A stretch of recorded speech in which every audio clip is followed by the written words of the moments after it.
I like to make crystal clear that all these things are my personal opinions. A lot of the feedback that you can get from previous grantees, I mean, like we have a very narrow statistics, right? So like, I mean, like in the case of Daniel, he has 2 proof of concepts, but still, I mean, you cannot do a statistical analysis, right? So with 2 cases, in my case, I only have like 1. Similar cases as Daniel. So like I applied first to the proof of concept, I got a waiting list, and then I reapplied and I got it the second time. And I want also to highlight this, because if you take a look to my folder of proposals from 2000, I think it's from 2020, if I remember correctly. So it looks like this. Okay, so all these folders are blurred for, let's say, confidential issues. I don't want to shame myself, like, so you don't know exactly what I applied and what I didn't get. But I can tell you that all these, they were all killed. Okay, so like, just as a take-home message, you will hear a lot of people asking, telling you like, you have to apply for the proof of concept because it's easy peasy, right? So I mean, you will get it. Everyone get it. No, so you take a look to the success rate in the last calls is between 31 and 48%. But still, I want to stress that you are competing with other people that they already got an ERC. So I mean, the dumbest of your competitors is probably going to be very good scientists. Okay, a lot of people in this pool, they have a lot of expertise in tech transfer. So if your proposal is more fundamental, my case is I started with an ERC starting grant that it was rather fundamental. My topic was about modifying the electronic properties of semiconductors by applying a mechanical deformation. Okay, therefore rather fundamental. Then you're competing with a lot of talented people that they have way more expertise than you have in tech transfer. Okay, so don't despair. So you might get it, but don't think, oh, it's going to be easy peasy, I'm going to get it. So do a good job. If you don't get it, use the feedback that you get in order to improve the proposal. And, you know, a Sisyphus. So like if the stone goes all the way down, you have to push the stone all the way up. Okay, so don't despair, is part of our job. Now, when it's the right time to apply for the proof of concept, and this is my personal feeling. So unlike Daniel, I waited all the way until the ERC starting grant was finishing. Okay, and why? Well, in my case, getting the ERC starting grant was a big relief. Yeah, I got like enough funding to do what I wanted to do without the pressure of getting more money, right? So then I can tell you that they were the happiest moments in the last years. So I squeezed all that, you know, like all that freedom. I got enough money to do what I wanted to do without having to apply for more funding. So then I waited until the very end to apply for the ERC proof of concept. And it's also, in my case, it was natural because I started with a rather fundamental topic. And then at the very end, I realized that, okay, so one of the things I think these strain tunable semiconductors can be applied to is one thing I didn't discuss at all in the proposal. So, and I realized at the very end of the project. So then it was also natural from the scientific point of view, but I also want to stress that I was very happy on not having to apply for another project during the course of the ERC, because also these projects, they are short, 18 months. And I don't know how Daniel has handled it, but so like now I'm 6 months to finish my proof of concept. It's rather stressful because just spending money in Spain is as difficult or even more than getting the money. And short project, hiring people makes everything really complicated. So like, actually, so if you're happy with your ERC, my piece of advice will be like, so apply for extra money if you really need it for something. Otherwise, enjoy it, enjoy the trip, because it's the only chance of having like so many years with good funding. Now, my first attempt, you know, for the proof of concept, I got feedback from 5 reviewers. And basically, if you just compile the feedback from the reviewers, I lost all the points in basically all the things that they were not scientific. So like basically I didn't develop well the commercial pathway, as Daniel has stressed, is super important. So you have like some technical tasks that they are scientific, but you have to include work packages and tasks that they are, like, okay, so how you're going to identify the intellectual property, how you're going to protect this intellectual property, so how you're going to connect with the possible end users. All these things, they have to be just as described as the technical tasks that you put in the scientific part. And in my case, for example, I mean, I was rather new in all this tech transfer and so on. So I got one letter of interest of Sony. And I said, okay, I mean, Sony is a big company interested in the thing. So done, right? So I don't need more. So, well, all the reviewers, the 5 of them, they say, okay, not enough industrial interest, not enough end users. So you have to come back with more letters of interest of other potential users, other, like interested companies and so on. So in my case, I restricted the team composition to only the people that they were going to be hired by the project. No, so like myself and one person that I was going to hire, because I thought it was the fair thing to do, right? So I'm not going to put people that they are not being hired by the project. But 5 referees, they didn't like it. So like if you have like some people in the group that they can, in an unofficial way, contribute to the tasks. For example, like if you have already an ongoing starting consolidator advanced grant, so then the people that they are working in this grant, they can be like included in some task of this proof of concept. Okay, and the reviewers, they are going to like it, even if they are not officially hired with this project. Okay, so in my case, it was like a completely game changer. So like in the resubmission, so I included some people that from the ERC starting team into some tasks of the proof of concept, and they like it. So like in the first proposal, I only included myself, a certain percentage commitment of my time, and the person I was going to hire through the proof of concept, and it was not enough.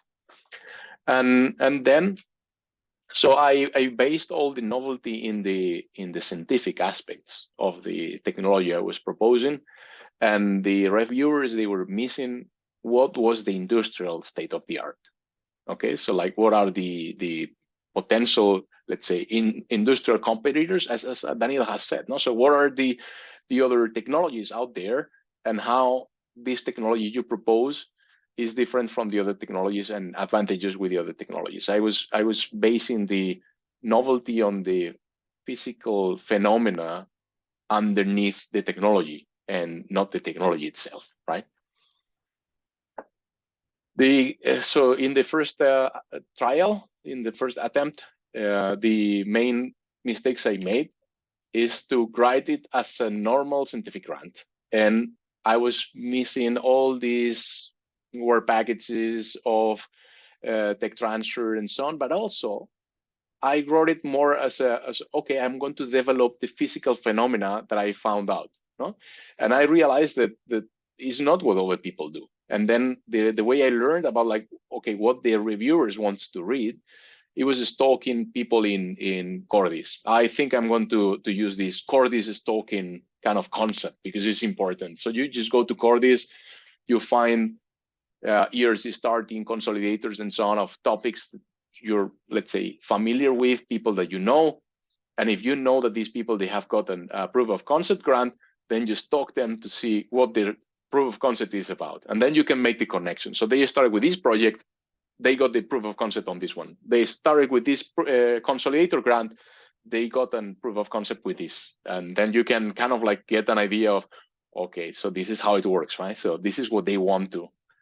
Then as I said, I assume, okay, I have one big company interested in the thing, done. I mean, it's easy peasy, not enough. So you have to really convince that there are a lot of people out there that they're interested. And as I said, so maybe a big company is not convincing enough. Maybe it's better to have, as Daniel has said, so some company, some researchers that they might do the beta testing, maybe some like real end users, okay, that they're going to be interested in and let's say some industry that is interested in actually like grabbing the idea and developing it further.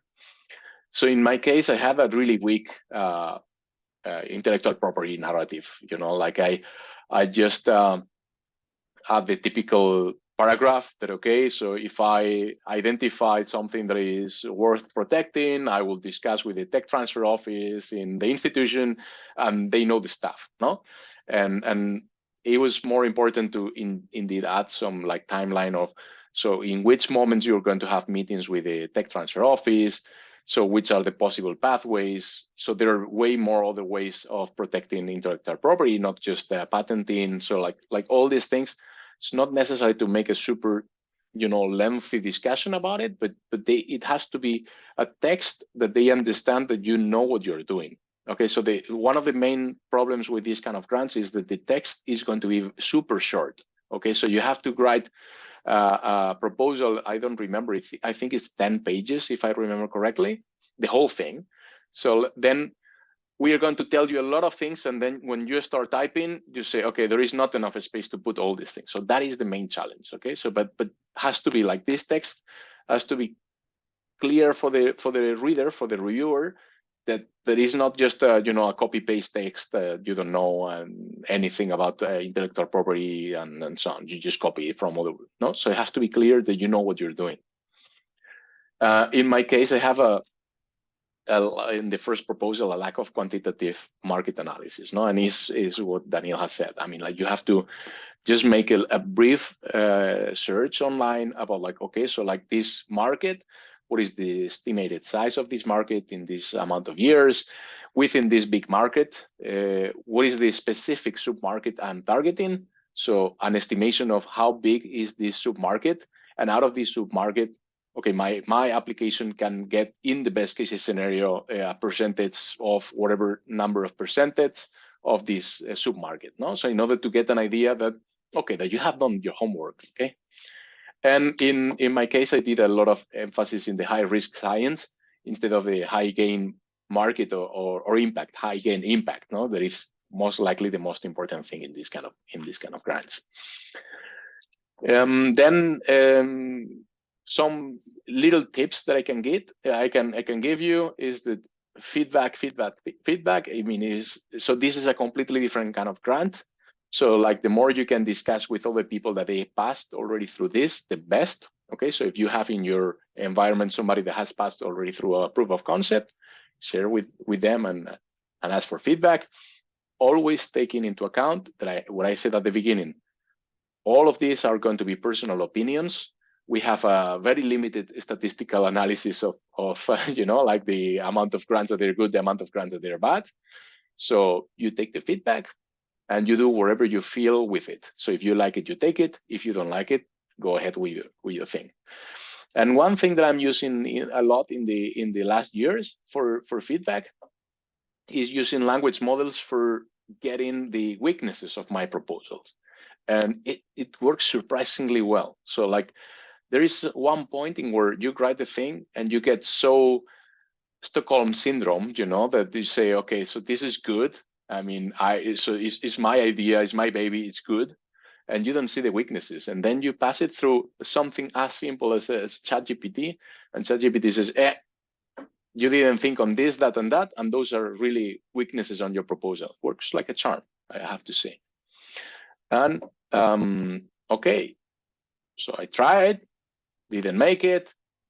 What I said, no, it's part of the business, so you don't take it personally. Okay, so try to be objective. I think like both cases Daniel has highlighted, and my case as well, feedback that we got, they were like really useful. And I have to say, now with perspective, you read it and say they were completely right.